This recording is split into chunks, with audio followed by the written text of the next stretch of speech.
Өглөөний мэнд төргий. За өнөөдөр Монголынхон 2 дахь том нуруу болох Хангаан нурууныхаа талаар тодорхой хэмжээний мэдлэгтэй болж авцгаая. За манайхан харин лайк андарч, саб андарч, комент өчээрэй. За туглан сууж таалан болгоно уу. Монгол орны нутгийн төвсгэр Завхай аймгийн нутгаас Төв аймгийн нутаг хүртэл 700 орчим км үржилсэн том нуруу. Дэлхийн усны хагалбар болдог. Хамгийн өндөр оргил нь далайн түвшнээс дээш 4021 м өндөр отхон тэнгэр уул юм аа. Архангай, Өвөрхангай, Баян-Онгор аймгийн нутгийн загвар орших гол нурууны уулын нуг, уулын хээр, ойд хэрийг 1996 онд улсын хурлын 43 дугаар тогтоолоор тусгай хамгаалтанд авсан. Хангаан нуруу нь Монголын хамгийн их хурд ундаг бүс юм аа. Хангаан нуруу бол Монгол орны байгалийн ерөнхий тэнцвэрийг хадгалж улмаар, ой тайг, говь цөлийн талархах хүрээг хязгаарлаж байдаг байгалийн бие даасан их мужийг үсгэнэ. Хангаан нуруу нь түүний тал бүрээс нь хүрээлсэн өөр байгалийн уулт тайг, Төв Азийн цөл, Алтай соёлын улс, Дагвар Монголын хэр, их ангины улс зэрэг байгалийн их мужуудын уулзар загт байрлах өвөрмөц нутаг юм аа. Хангаан нурууны байгалийн зохицолт газарт төрийн тахилгад отхон тэнгэр болон сувар хайрхан уул бий. Хангаан нуруу нь агаар дэгдсэн хэмжээний чигийг хөртө шингэн үлдээдэг. Тийм учраас Хангаан нуруу хашаан болог ихтэй дээр олон том голууд их хон урсдаг байна. Тухайлбал Орхон, Ханы, Чулууд, Идэр, Тамир, Тэрх, Онг, Төв, Байдрах, Завхан зэрэг голууд болно. Хангаан нурууны өрөөс их авсан голууд говийн 5 нууранд цутхан говь нутгийн амьдралын тэтгэгч их сурвалж болдог. Харин хойд зүгт Орхон сэлэнг мөрөнтэй нээж байгаль нурт тэтгэнэ. Уулын ар хажуугаар Шинс, Хушин, Тайгын урмал ургаж орой болон хераар нь бушилзалт, хулалжилт бүлгийн урмлууд зохино. Уулын бил, голын хөндөд сэрэг өвс, ботуул, дааган сүүл, хялган зэрэг хэр талын олон нас дүүрт урмал элбэг тохиолдно.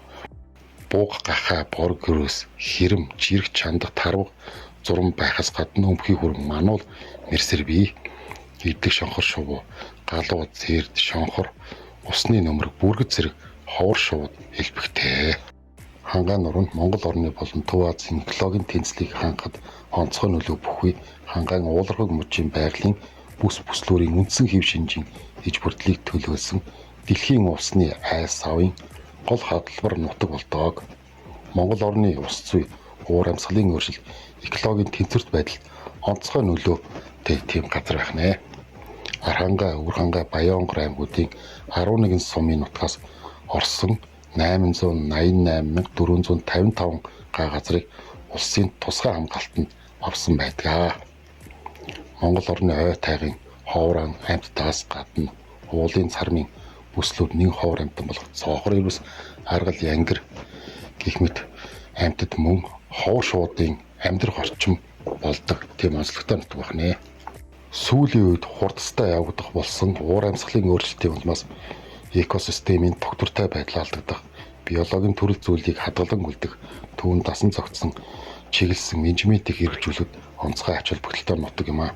Нийгмийн хөгжлийн шаардлагыг нийцүүлэн тусгай хамгаалалттай газар нутгийг зөвшөөрөгдсөн бүс нутагт байгалийн үзэсгэлэнт байгалийн баялагийг түшиж, байгалийн ажил жуулчлалыг нутгийн иргэдэд төшөглөн хөгжүүлэх тийм боломжтой газар нутаг байх нэ.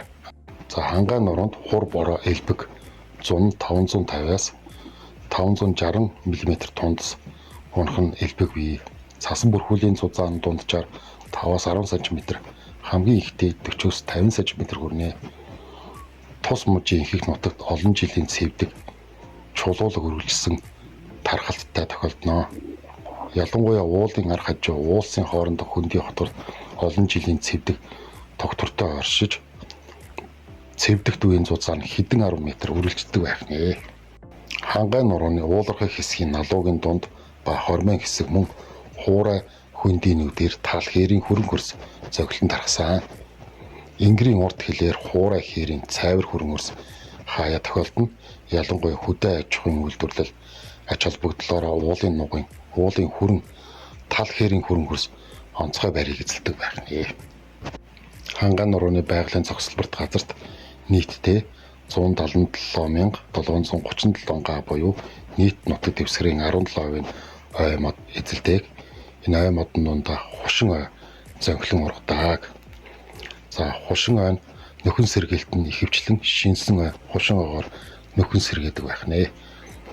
Хүн хангай нурууны тэр аймуудыг иргэд ахуйн хэрэгцээнд зориулан одоо төлөх зэргээр одоо ашигладаг. Мөн олон төрлийн жимс, мөөг гэх мэт ургамал ургадаг, жимс ургадаг. Хангай нурууны ургамлын талаар ярилцъя. Одоогийн байдлаар хангай нурууд 1214 зүйл ургамал бүртгэгдсэний 1062 зүйл нь өвслөг, 150 нь модлог сөөгөлөг ургамал бүртгэгдсэн байна. За мөн түншлэн хангай нуруунд Монгол улсын улаан намд орсон 20 гаруй зүйл ургамал ургадаг. Үүнд хуурамч хонин арц, Монгол хундаг, алтан гагнуур, ямаан сэрдэг, цагаан дэгд, Монгол дагвар гэх мэт ургамлууд ургадаг байх нэ.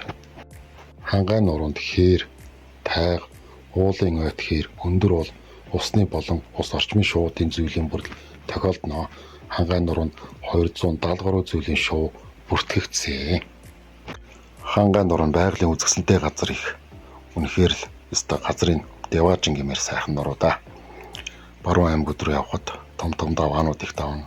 Тухайлбал цагаан даваа, солонготын даваа, загстай даваа гэх мэт өндөр даваануудыг давдаг. Тийм сайхан газар байгаа. Олон том гол мөрөн их авч урсан. Маш олон төрлийн жимсгэн ургана. Олон төрлийн ан амьтад ихтэй. Сэрүүн сайхан хангай нутагта. За манай монголчууд арын сайхан хангай нутаг, хангай нуруугаараа аялаж Монголынхон үзэсгэлэнт газруудыг сонирхож аялаарай гэж хүсье. Хамгийн гол нь аялалд гарахдаа цэвэрхэн машин тэрэгнийхээ бүрэн бүтэн байдлыг хангаад хоггүй, эрүүл, сайхан эмгцэгцтэй аялаарай гэж хүсье. Монгол улсын төв хэсэгт байдаг хангай нурууны талаар тодорхой хэмжээний мэдлэгтэй болсон гэдэгт итгэлтэй байна. За ингээд дараагийн бичлэг хүртэл түр баяртай.